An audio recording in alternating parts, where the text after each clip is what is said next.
Today, the new Treasury Secretary, Scott Bessent, defended Elon Musk and the caliber of his minions who've gained access to several agencies, allowing them to see sensitive personal data of millions of Americans.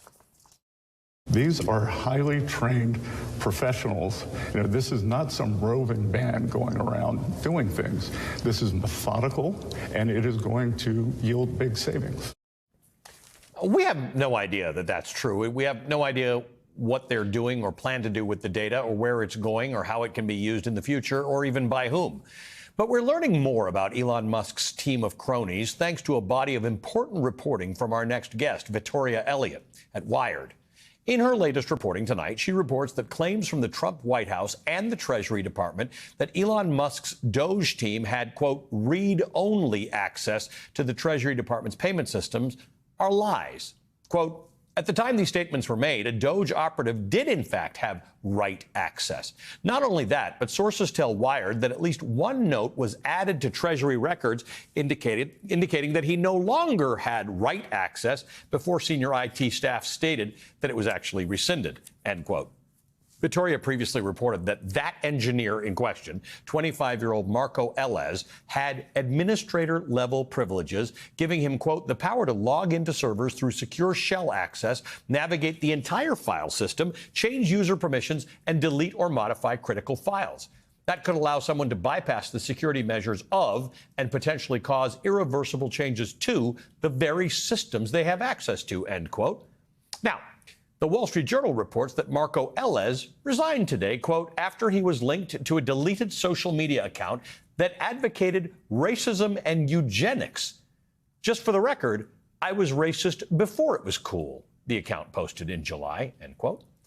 Victoria Elliott also details more about the inexperienced young men who are gaining access. Quote, Wired has identified 6 young men, all apparently between the ages of 19 and 24, according to public databases, their online presences and other records, who have little to no government experience and are now playing critical roles in Musk's so-called Department of Government Efficiency project. The engineers all hold nebulous job titles within Doge, and at least one appears to be working as a volunteer, end quote.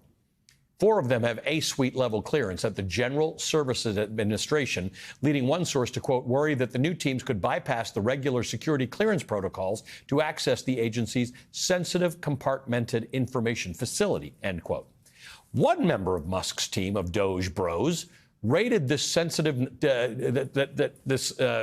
rating the sensitive data is a 19-year-old man named Edward Korestein, who Wired reports started a company, Tesla.sexy LLC, that controls at least 2 Russian-registered web domains and worked at a startup that hired convicted hackers. Quote, another domain is under Korestein's control is faster.pw.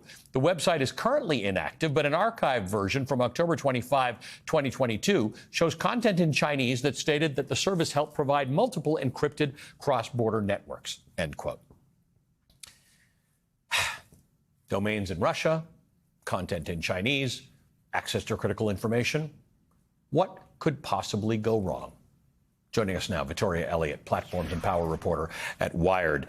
Victoria, thank you to you and your team for the very detailed reporting that Wired is doing on this, because people like me, I didn't understand it. I'm not sure I still fully understand it, but you've done really good reporting. Let's start with this one distinction: read-only access versus administrator privileges or write access. There seems to be some discussion about who had what.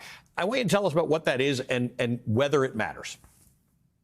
Sure. So read-only access is when you can see something.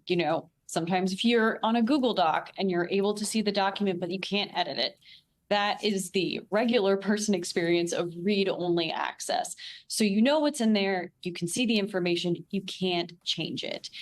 And when you have read-write access, that means you can both read what's in a thing, whether that's a document or, in this case, an entire system, and you can also change it.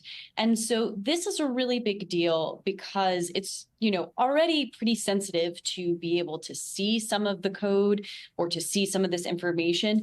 But, if we're going to take the DOGE initiative at its word, that what they're trying to do here is to audit these systems, to try to audit some of the payments to find government waste, then being able to have some level of read access might be a way to do that. But then when we're actually looking at, well, why would they need read and write access? What is it that they need to change here if really what they're coming in to try and do is identify maybe what they consider to be wasteful spending? And I think the area in which, we can see this most critically is the way that Trump administration and DOGE has approached USAID, where they've taken a federal agency established by Congress and they've sort of said, we're going to get rid of all these people. We're going to turn off funding to the programs, even though Congress has mandated that funding. Congress has set aside the budget for that because that is the role of Congress. And now, of course, USAID is basically being nearly collapsed as an agency. And so I think when we're talking about this read-write access thing, it sounds kind of maybe not like a big deal because it has this sort of technical terminology. But really, when it comes down to it, what you're saying is there's a difference between someone being able to look at the code to audit some of these systems versus someone being in there and possibly being able to change payments, to delay payments, and to shut off the tap entirely. And we don't necessarily know what exactly the changes were made, but Josh Marshall of Talking Points Memo did his own reporting that followed ours that found that there were people who were very, very concerned at Treasury because there were changes being made, and they were really afraid that this new person coming in did not fully understand the systems and could have caused havoc. So this is an interesting point. Something you write is that these young and experienced engineers, that's the title, the young and experienced engineers aiding Elon Musk's government takeover. Here's what you write. Both Akash Baba and Edward Korestein are listed in the Internal Office of Personnel Management Records as being reviewed by Wired as experts at OPM, reporting directly to Amanda Scales, its new chief of staff. Employees at the General Services Administration tell Wired that Korestein has appeared on calls where workers were made to go over code they had written and justify their jobs. Wired previously reported that Korestein was added to a call with GSA staff members using a non-government Gmail address. Employees were not given an explanation as to who he was or why he was on the calls. This is important. We sort of trust that the government employs people, gives them necessary security clearances, that we understand what their intent is. You make it very clear in your reporting. You have no idea what the intent is behind any of this stuff, but nor apparently do the employees who are being audited or investigated by these people. We just don't know, and these people are from the outside, and there's just no clarity about this at all. Well, and I think that's incredibly important because, in his support for Donald Trump, and then, in that transition period where the DOGE first really became a clear sort of priority for the administration coming in, Musk was very clear that he said, he wanted the new Trump administration via DOGE to be the most transparent government that the U.S. had ever had. But I think what we're seeing is that that's not the case. And, I don't blame necessarily average Americans for not knowing who everyone is in the civil service. The whole point of having an apolitical civil service is that you know that your Social Security check is going to arrive somewhat on time. Your tax returns are going to arrive on time.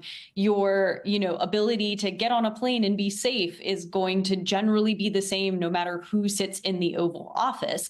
But I think the thing that's most concerning is that even people in these positions at these agencies who are highly qualified, who have been vetted, who are, in positions where they may have access to sensitive information and have gone through months or years of training and vetting to get to that place, are suddenly in a situation where they don't even know who's making decisions at their own agency. It's one thing to maybe not have everyone in the general public know who's making every single decision at an agency, but it's another thing for people at those agencies themselves to not even have that insight. Yeah, that's the people on the call themselves not knowing who this person is or why they're there. Something else you wrote, which really caught my attention. You said last week federal employees across the government received emails encouraging them to turn in colleagues who they believe to be working on diversity, equity, and inclusion and access initiatives, DEIA. to the Office of Personnel Management versus the email address deiatruth@opm.gov. This reminded me, says Kelman, of the Soviet Stalinism of turning in your friends to the government. Talk to me about the relationship between that, the policy, DEI, anti-DEI stuff that's going on, and this gathering of information or somehow being in the systems. Is there any relationship between the two? I mean, again, we do not have a lot of transparency in how DOJ is operating throughout these agencies. But I do think that, it does seem, particularly with their access at the Office of Personnel Management, which for people who don't know is sort of like the HR function of the government. I think it is becoming clear that they probably have access to a lot of the data around federal employees, and particularly, having people turned in by their colleagues, although, hopefully that is not happening at a large scale. It is possible that they might be able to cross-reference that data with other data they might have access to.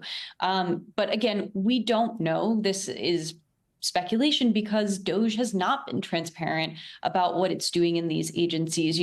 Again, they've said they're coming in to cut waste, to find efficiencies. And I don't think anyone on any side of the aisle would say that every single dollar that the U.S. spends is perfectly spent or perfectly accounted for. Right. But this is obviously not exactly by protocol. But we wouldn't get further with this unless we have the kind of reporting that you're doing. So I'm grateful to it, because we have to know what we're talking about in order to decide where we stand on it. Victoria, thanks to you and your colleagues for excellent work on this. Victoria Elliott is the Platforms and Power reporter at Wired.